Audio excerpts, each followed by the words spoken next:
现在呢，在奥兹维辛集中营的入口，10分钟后我们会集合，然后就是一起排队过安检。这边是一个历史上赫赫有名、恶名昭彰的地点，也怕有一些比较激进的分子会偷带一些武器进去，所以这边就要像机场一样过金属探测器。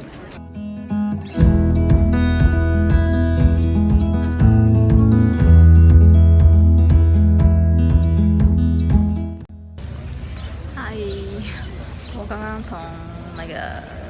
第一个集中营出来了，但是因为里面它是一个很庄严的地方，所以我就没有录影。但是它里面有很多的故事，有那个毒气室啊，然后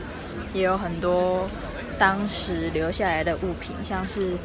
他们那时候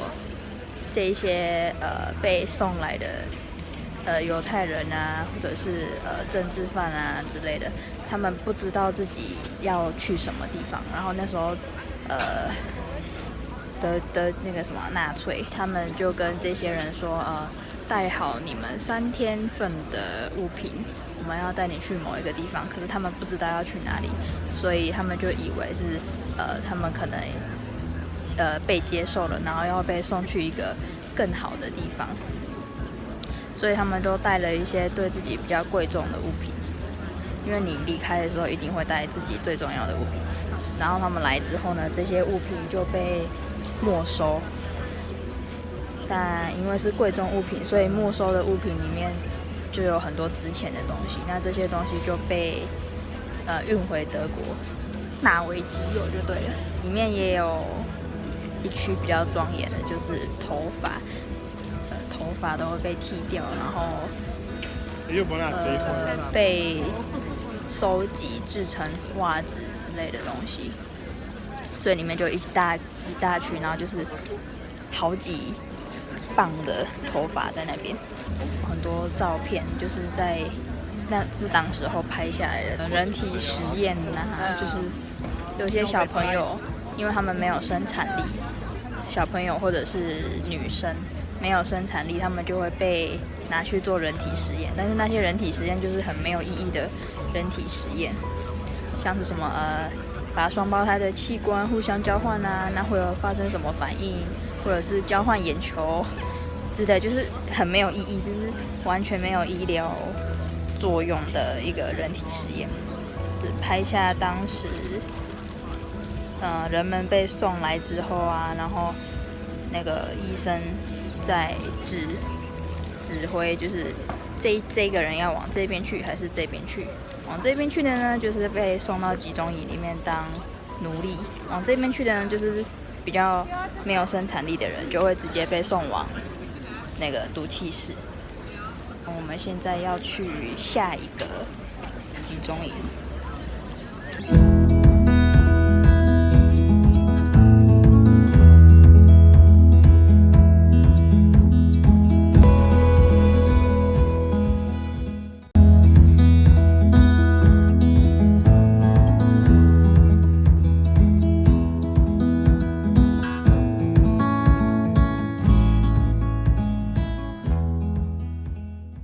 这个地方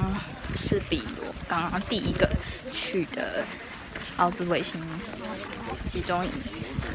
大20倍的另一个集中营，就是这个地方叫 The Selection Place，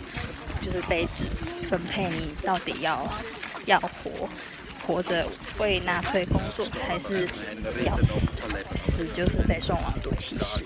克瑙集中营，它是除了奥兹维辛以外另外一个非常有名的集中营。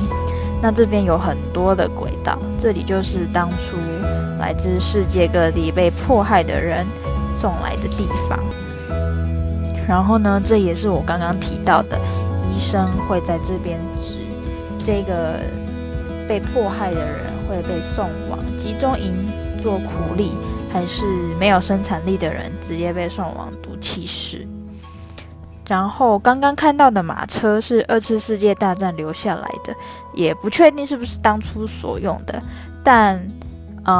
当初呢，他们就是用类似的这种马车把世界各地的人运来，那一辆就塞了大概80几个人。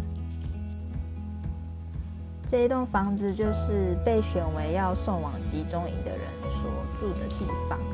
那剩下的人，他们会跟他说：“我们要带你去 shower”， 但他们不知道 shower 真正的意思是送往毒气室。那他们当然也不会明讲，所以他们就把毒气室藏在这片树林的后方。所以当初那些人呢，就是走在这条道路上，带着既期待又怕受伤害的心情，往死亡走过去。然后这边你可以看到有很多的烟囱，这里其实是当初那一些被送往集中营的人住的地方。那现在会只剩一根一根的烟囱，其实是因为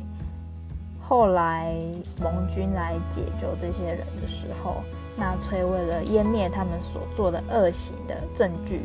就把房子给打掉了，最后只留下这些烟囱。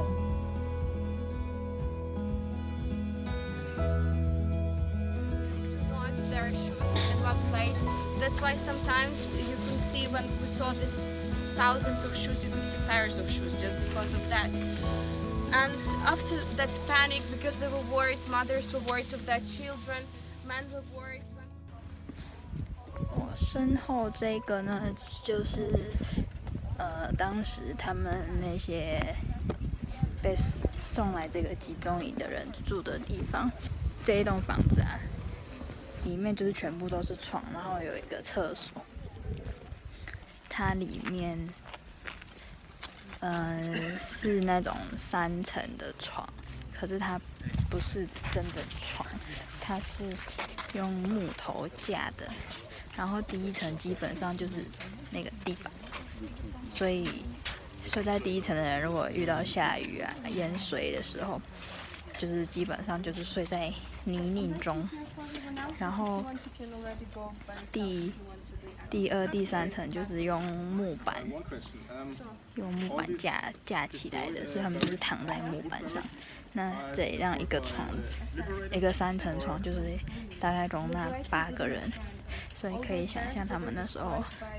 有多艰辛。